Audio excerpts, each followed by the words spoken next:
Time right now, 6:53 on your Monday morning, and we are ready now to get you ready to head out the door with some of these top headlines of this Monday. A Huntsville family praying for a Christmas miracle right now after police say a child accidentally shot themselves. Happened yesterday at Fontainebleau Apartments on Julia Street. Now, police have not released the child's name, age, or condition, but say the injuries are life-threatening. Police also now trying to figure out how that child got access to that gun. Well, today, new Huntsville police officers will begin field training. 7 officers just graduated from the Huntsville Police Academy last week, and department leaders say those 7 officers are essential to helping protect our growing city. Well, the Decatur Police Department says the man who intentionally ran over and killed a woman in a Walmart parking lot is about to head to court. Preston Nelson will face a judge for a preliminary hearing on a murder charge tomorrow. Prosecutors say he slammed his car into Sherry Sane and pinned her against another car back in August. One local church doing its part to help people in Ukraine ride out the winter ahead. Florence's Sherrod Avenue Church of Christ will ship several pounds of items it collected to Ukraine today.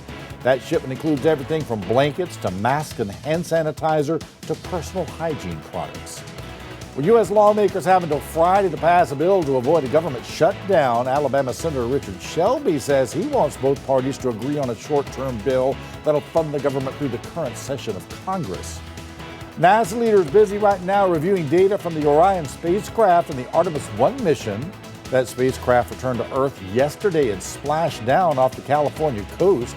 The mission lasted 25 days and pushed that spacecraft's limits to see how well it could withstand the rigors of deep space. They also tested how well it could hold up as it re-entered Earth's atmosphere. Well, NASA just announced Boeing will help build the rockets it'll use in the next 5 Artemis missions. That includes the mission to put humankind back on the moon in 2025.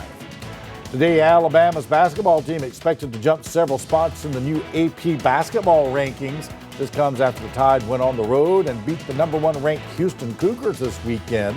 Alabama is undefeated this year. Their next game is tomorrow against Memphis in Tuscaloosa.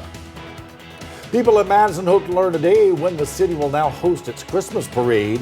The city will announce the new parade time at 6 o'clock this evening at their city council meeting. That parade got canceled, rescheduled, and canceled again over the weekend because of all that rain. Speaking of that rain.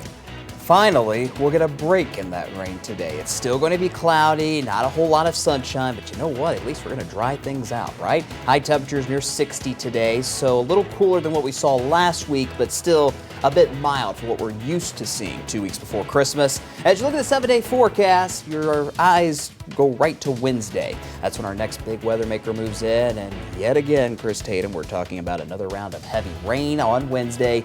Could see 2 to 3 inches of rain. Then once that front gets out of here, look at this weekend. Dry, but very cold. Highs in the 40s, lows in the 20s. Well, you know what? If you can't get a white Christmas, at least we're getting a cold one. We are definitely going to get a cold Christmas. Can't complain about that. Yeah. Carson, thank you. Remember, for 24/7 coverage, you can always head over to our website, wavetv.com. Good Morning America is up next, but Carson and I are back every 30 minutes with local news and weather updates for you. We'll see you for the first of those at 7:23.